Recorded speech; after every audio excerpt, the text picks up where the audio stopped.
Bonsoir, chers frères et sœurs, amis téléspectateurs, bienvenue dans votre émission Le train de la rhapsodie des réalités. Je suis très heureuse de vous savoir si nombreux pour partager ensemble la parole de Dieu. Mes chers frères et sœurs, à la dernière émission, je vous avais dit que le Saint-Esprit, par son serviteur, le pasteur Chris, a déclaré que cette année est une année de préparation. Une année où nous devons nous préparer nos cœurs pour servir le Seigneur comme jamais auparavant. Une année où nous devons faire des préparatifs pour la maison de Dieu, chers frères et sœurs. Et une année où nous devons nous préparer pour gagner beaucoup plus de personnes dans le royaume de Dieu. Et enfin, une année où nous devons nous préparer pour accueillir Jésus-Christ. Préparez-vous, Jésus revient bientôt. Alléluia. Prions pour commencer notre émission.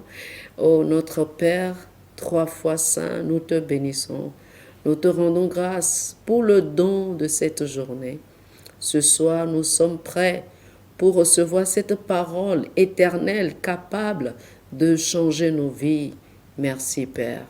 Au nom de Jésus. Amen. Chers amis, l'émission de ce soir va couvrir la semaine de la Rhapsodie du 22 au 28 janvier.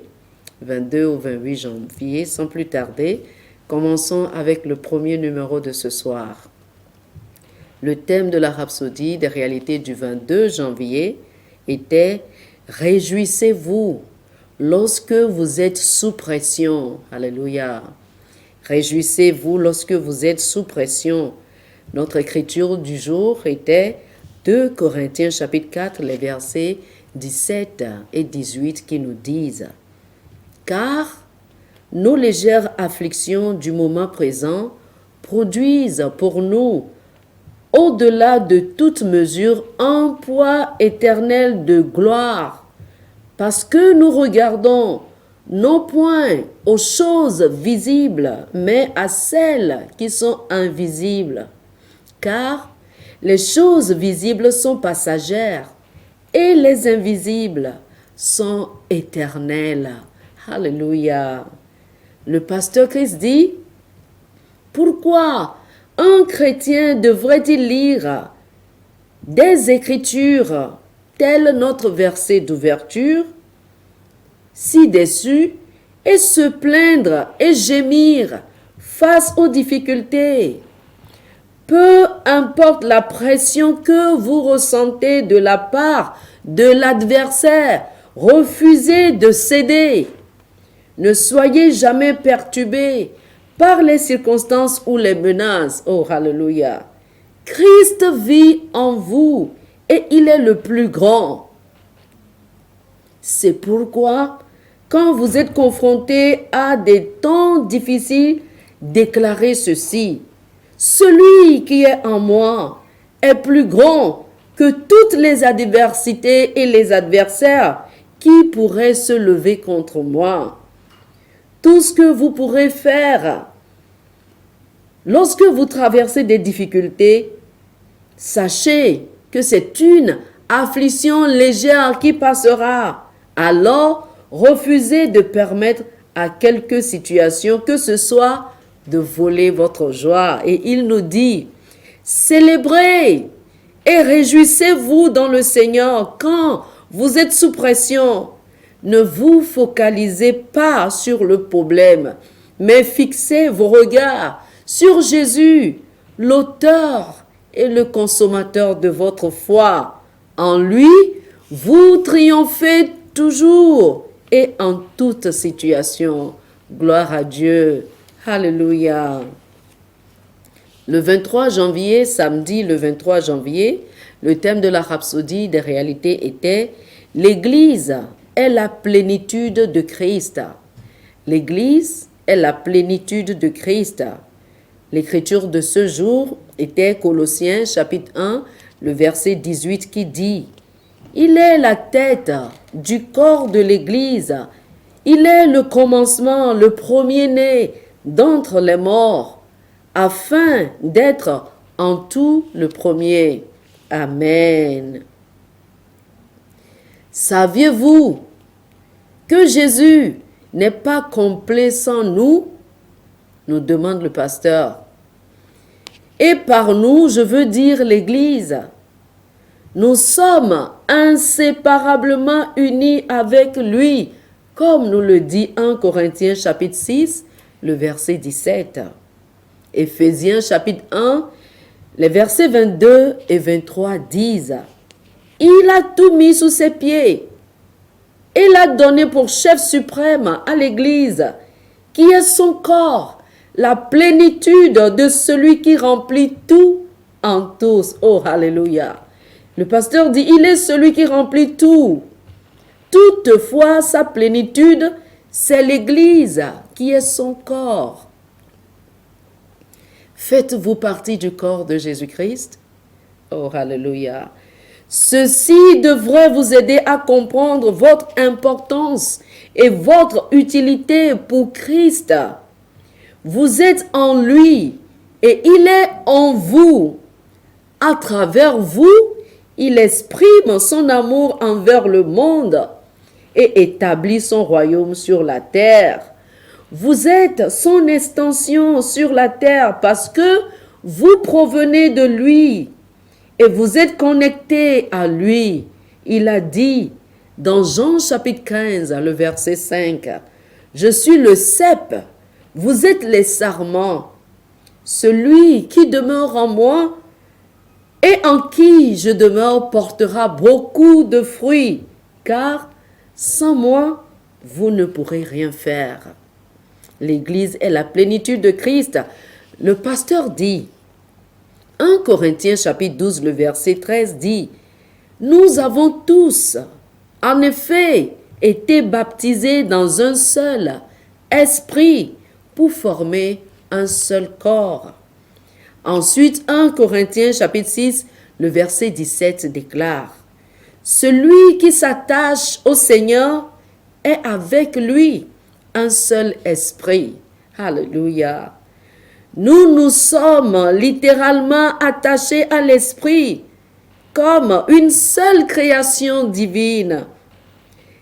1 Corinthiens chapitre 12, le verset 13 dit, « Nous avons tous en effet été baptisés dans un seul esprit pour former un seul corps, soit juif, soit grec, soit esclave, soit libre.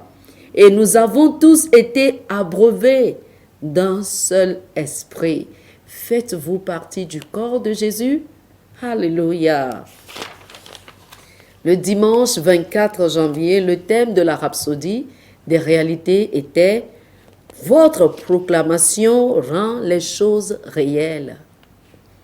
Notre écriture de ce jour était 2 Corinthiens, chapitre 4, le verset 13, qui dit « Et comme nous avons le même esprit de foi qui est exprimé dans cette parole de l'écriture, j'ai cru, c'est pourquoi j'ai parlé. Nous aussi nous croyons et c'est pour cela que nous parlons. » Alléluia.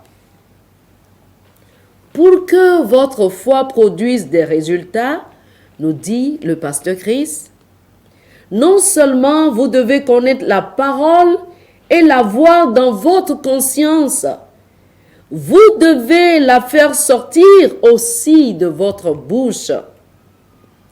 La puissance se trouve dans l'affirmation. Alléluia. Nous croyons, c'est pourquoi nous parlons. Si vous ne le dites pas, cela n'arrivera pas. La parole de Dieu est la vérité. Elle est déjà établie dans les cieux.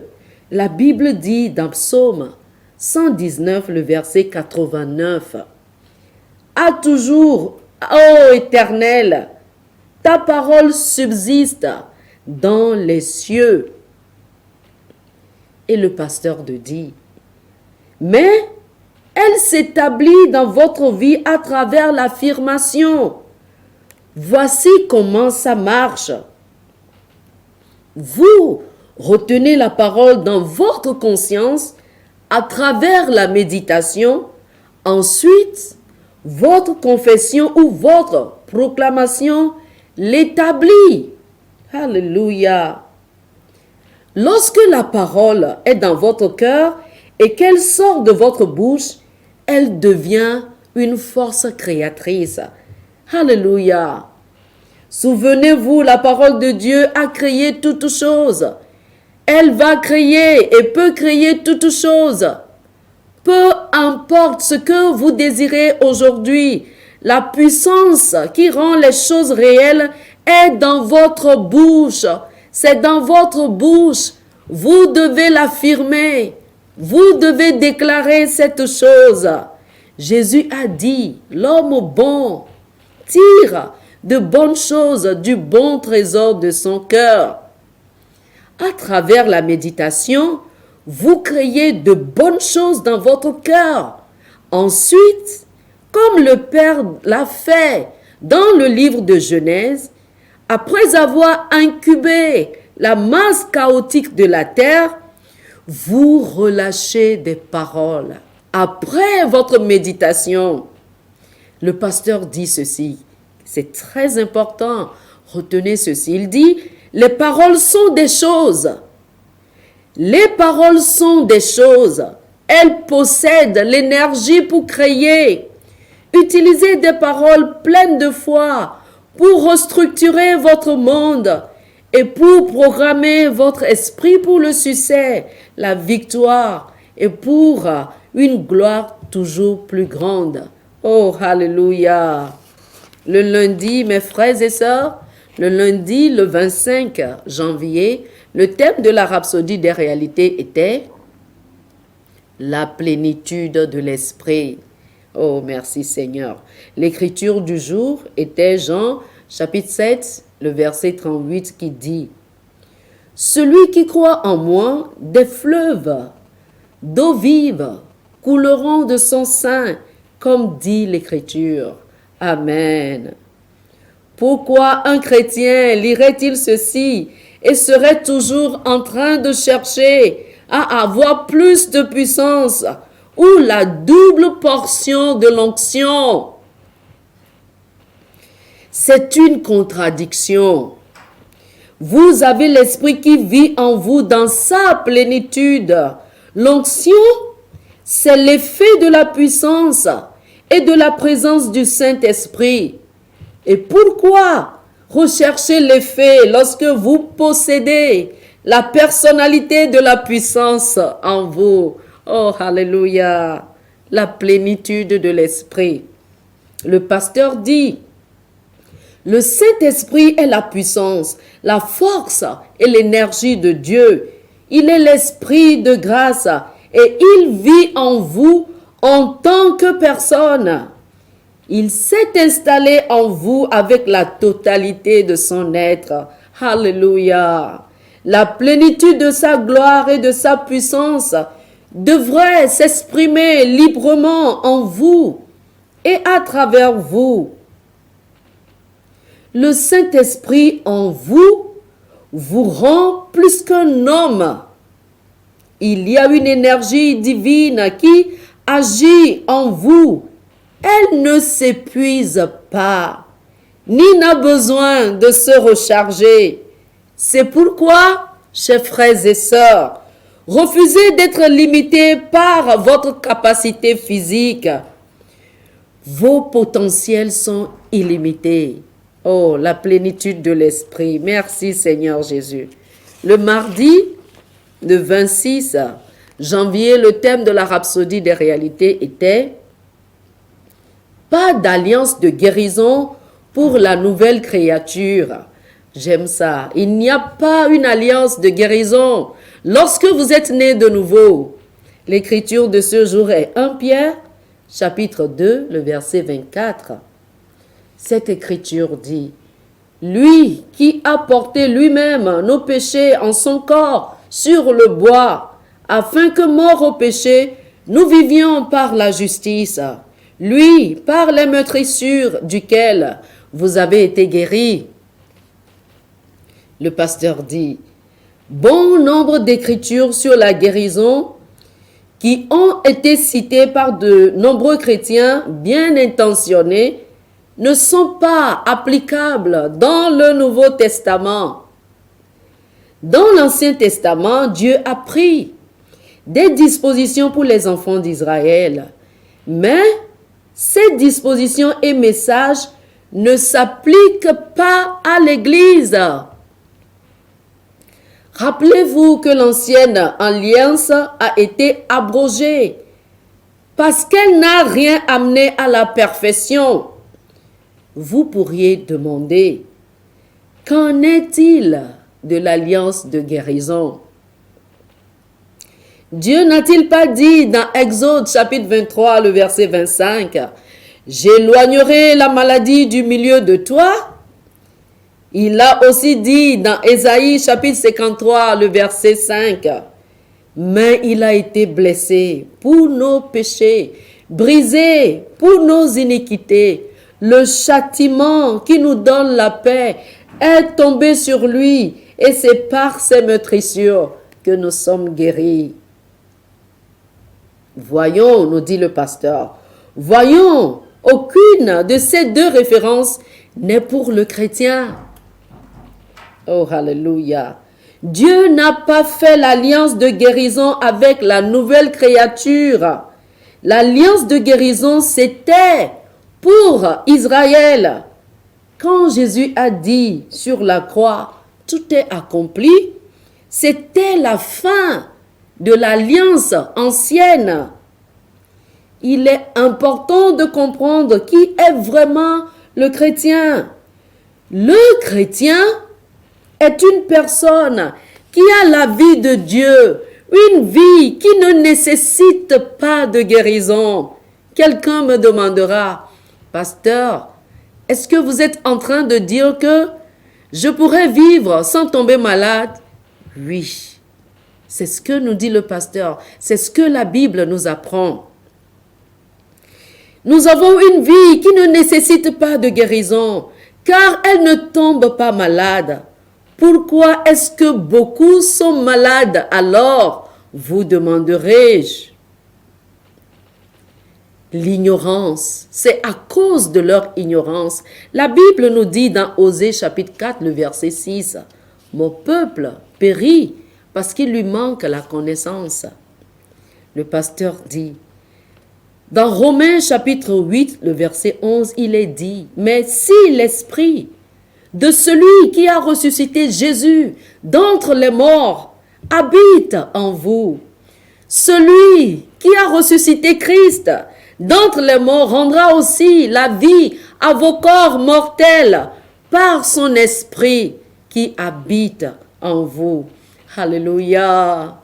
Le Saint-Esprit qui a ressuscité Jésus d'entre les morts vit en vous et vivifie votre corps mortel.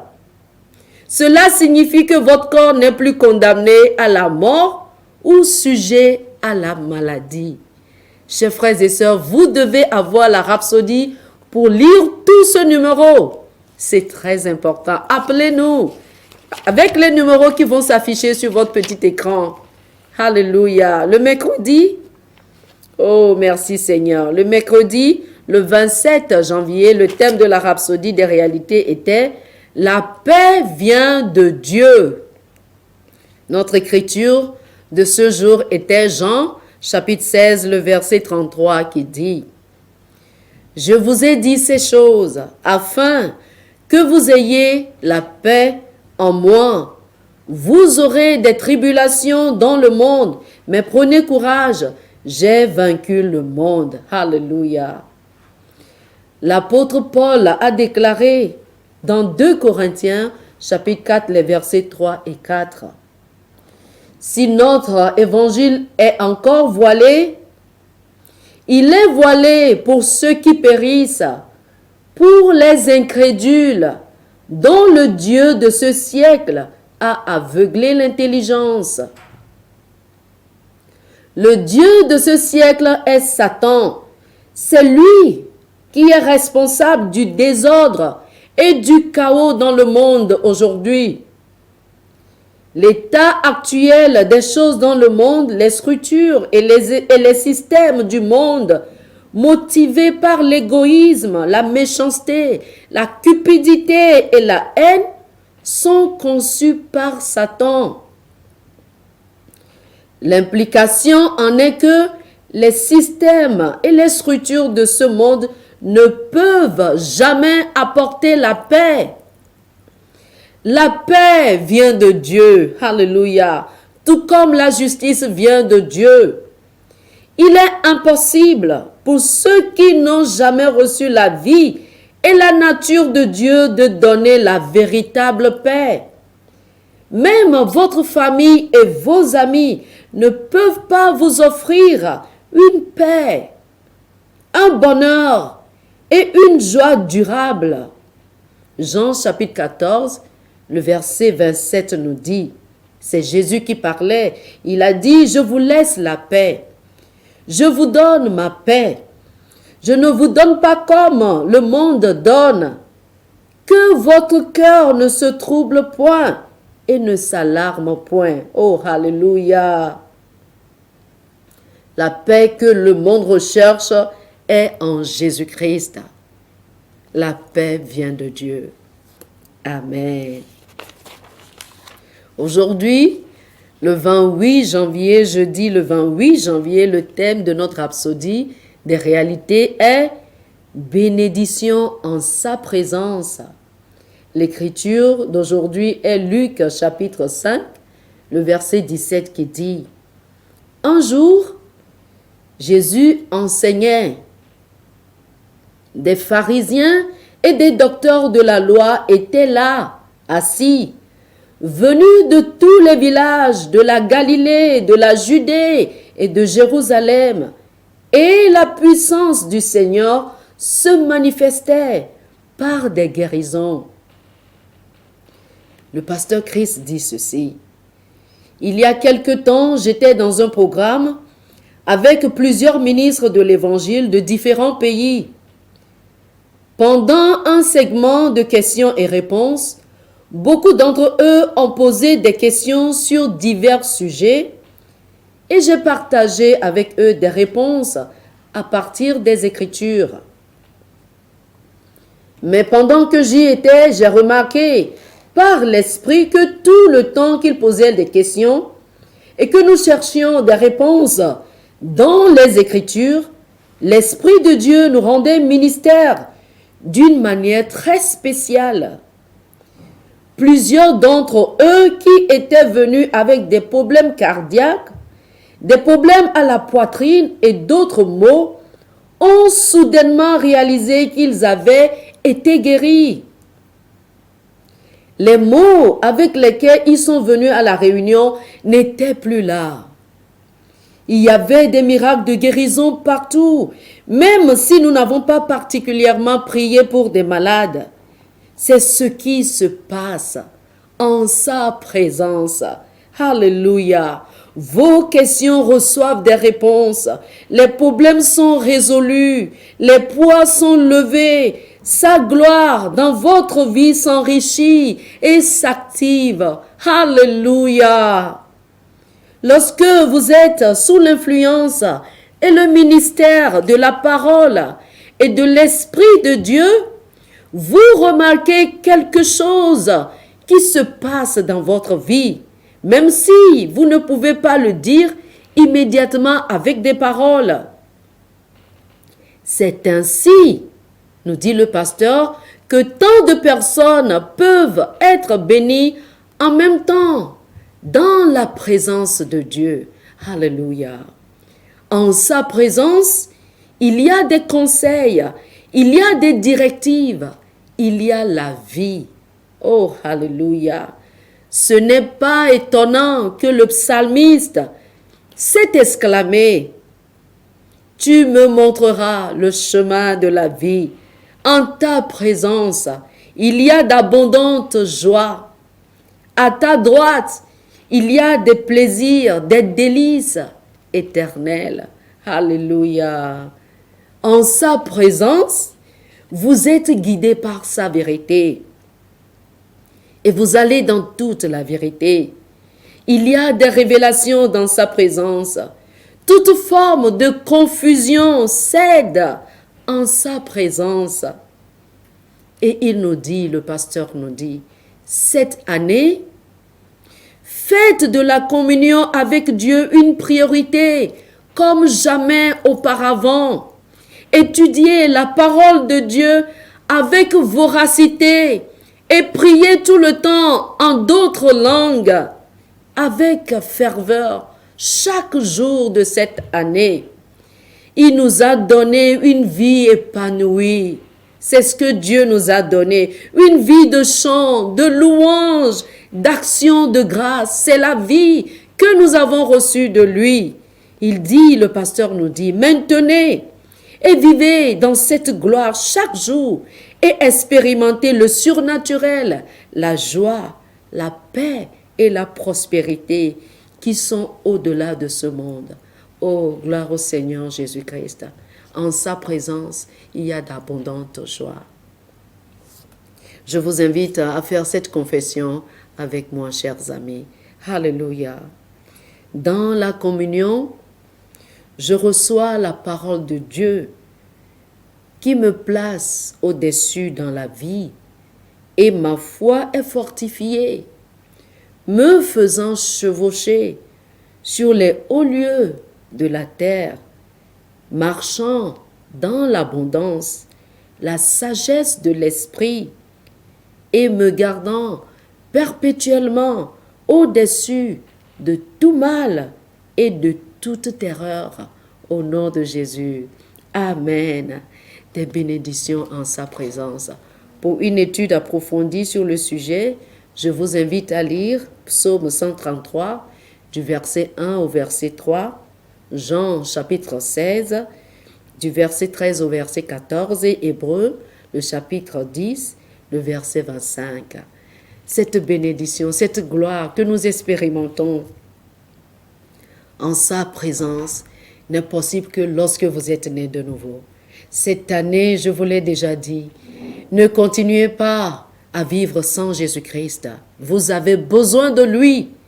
Recevez-le aujourd'hui. C'est une occasion qui vous est offerte. Faites cette prière avec moi de tout votre cœur et Dieu vous écoutera. Dites ceci: ô Dieu, je crois en Jésus. Je crois qu'il est venu sur la terre et qu'il est mort pour mes péchés. Aujourd'hui, je le reconnais comme maître et sauveur de ma vie.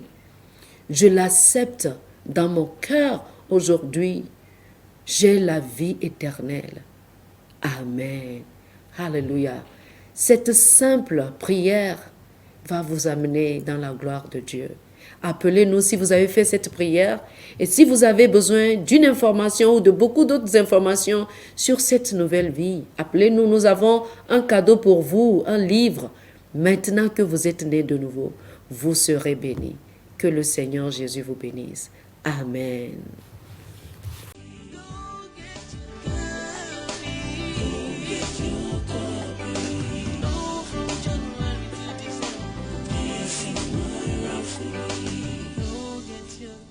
Happy.